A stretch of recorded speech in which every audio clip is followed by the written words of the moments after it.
ये बुद्धिमत्ता आपके लिए काम करती है या आपके खिलाफ काम करती है, ये चीज आपके जीवन की प्रकृति को तय करेगी।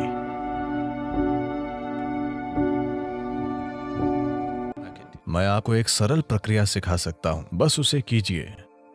जीवन नाटकीय रूप से बदल जाएगा।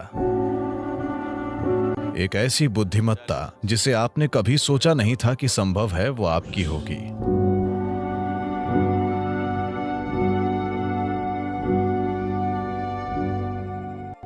आधुनिक विज्ञान आज ये मानता है कि आकाशीय बुद्धिमत्ता जैसी कोई चीज होती है, यानी अंतरिक्ष या खाली स्थान में एक तरह की बुद्धिमत्ता है। ये बुद्धिमत्ता आपके लिए काम करती है या आपके खिलाफ काम करती है, ये चीज आपके जीवन की प्रकृति तय करेगी।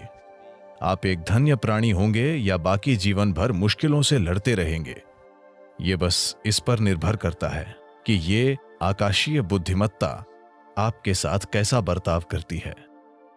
बिना किसी कारण के लोग जीवन में परेशान रहते हैं, है ना? बिना किसी कारण के कुछ लोगों का पूरा जीवन धन्य लगता है। यह बेवजह नहीं है।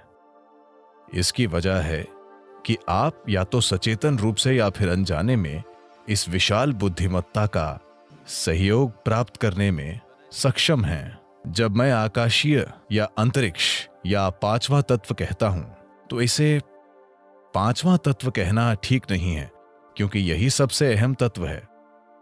बाकी दूसरे चार बस उसके ऊपर काम करते हैं। मूल तत्व आकाश या अंतरिक्ष है, इसी पर दूसरे चार काम करते हैं। हम यहां एक गोल ग्रह पर बैठे हैं और यह घूम रहा है।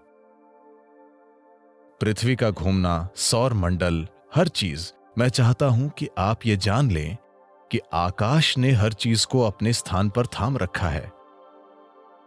आप अपने स्थान पर अपने आप नहीं बैठे हैं, इसीलिए नहीं कि आपके पास बैठने के लिए नितंब हैं। आप अपनी जगह पर सिर्फ इसलिए बैठे हैं क्योंकि आकाश ने आपको थाम रखा है ना? आपको लगता है कि यह नितंब की वजह से है, आपके नितंब से नहीं। आकाश ने आपको थाम रखा है। आकाश ने पृथ्वी को अपनी जगह पर थाम रखा है। यह आकाश है जिसने सौर मंडल को थाम रखा है। यह आकाश है जिसने इस आकाश गंगा को थाम रखा है। आकाश ने ही पूरे ब्रह्मांड को थाम रखा है और कोई तार नहीं बंधा है। बस यूं ही, बस ऐसे ही थाम कर रखा है। अब ये आकाश, अगर आप जानते हैं कि इसका सहयोग कैसे लें, अगर आप जानते हैं कि अपने जीवन में आकाश का सहयोग कैसे प्राप्त करना है, तो आपका जीवन धन्य होगा। मैं आपको एक सरल प्रक्रिया सिखा सकता हूं, जो वैसे भी हमेशा आप में से आधे लोग नहीं करेंगे। आप बस इतना कीजिए। सूर्योदय के बाद सूरज के 30 डिग्री का कोण पार करने के पहले, 30 डिग्री का मतलब इतना, 30 डिग्री के कोण को पार करने से पहले आकाश की ओर देखें और आपको आज थामने के लिए नमन करें। जब यह 30 डिग्री को पार कर जाता है, दिन के दौरान किसी भी समय ऊपर देखें और फिर से नमन करें। सूर्यास्त के बाद एक बार फिर ऊपर देखें और नमन करें। ऊपर किसी भगवान को नहीं, बस आकाश को। आपको आज थामने के लिए बस ऐसा कीजिए। जीवन नाटकीय ढंग से बदल जाएगा। क्या आपने गौर किया है कि तेंदुलकर भी ऊपर देखते हैं?